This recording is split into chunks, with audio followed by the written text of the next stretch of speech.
Now, it's the big Samvidhan debate that is once again back at the political center. Ahead of the Bihar elections, political war of words have now escalated over the Indian constitution.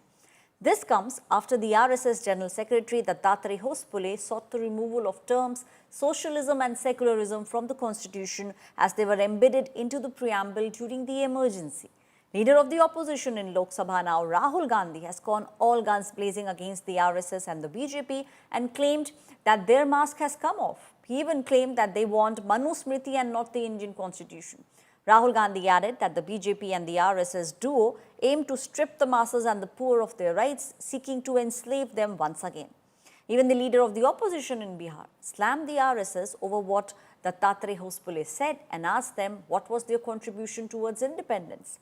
He even dared the RSS to try and go ahead to change the Indian constitution. Similar situation, interestingly, prevailed in Bihar during the 2015 assembly elections when RSS chief Mohan Bhagwat had directly questioned the reservations that are being given in our country.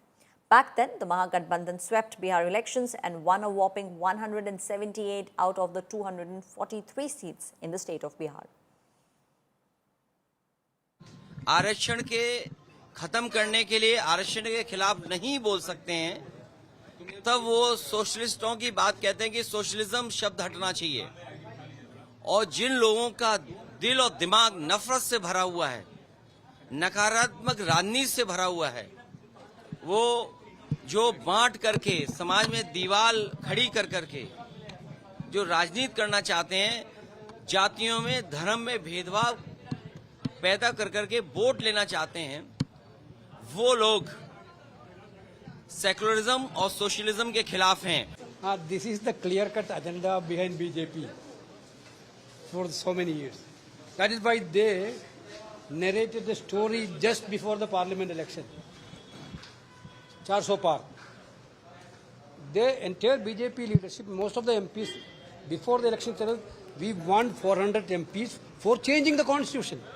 Why they want to change the constitution? They want to change the constitution on this line. That is why this is their inner agenda. Clearly their inner agenda that has to be understood by everybody. ये लक्ष्य विचलित करने के लिए है। महाराष्ट्र में जो हिंदी की शक्ति है उससे नज़र हटाने के लिए है। महाराष्ट्र में जो अदानी ज़मीन खा रहे उससे नज़र हटाने के लिए। ये सारी बातें तो संघ करते रहते, लेकिन मैं संघ से एक ही सवाल पूछना चाहता हूँ कि आपके बहुत सारे कार्यकर्ता, जैसे भाजपा के कार्यकर्ता हैं, बहुत ही मेहनत करते हैं, आंदोलन करते हैं, जेल जाते हुए, लाठी काटी हुए, खाते हुए पिछले 25 सालों में बहुत आगे आए, भाजपा की सरकार चुन के दिए हैं, और ये सब करने के बाद जो भ्रष्ट मंत्री महाराष्ट्र के शासन में बिठाए हैं, क्या उनको ये मान्य है? 2024 के लोकसभा चुनाव से पहले भारतीय जनता पार्टी के कई बड़े बड़े लोगों ने ये दावा किया था कि भारतीय जनता पार्टी को 350 सीटें आएंगी और हम संविधान बदलेंगे, और उसको लेके देश में ऐसा माहौल बना जिसकी वजह से भारतीय जनता पार्टी 240 पे रह गई। इनको समाजवाद शब्द से दिक्कत तो है, क्योंकि समाजवाद नहीं, ये पूंजीवाद के पुजारी हैं, और पूंजीवाद का मतलब ये होता है कि देश के सभी संसाधन जनता के हाथ में ना रहें, कुछ पूंजीवादी लोगों के हाथ में रहें।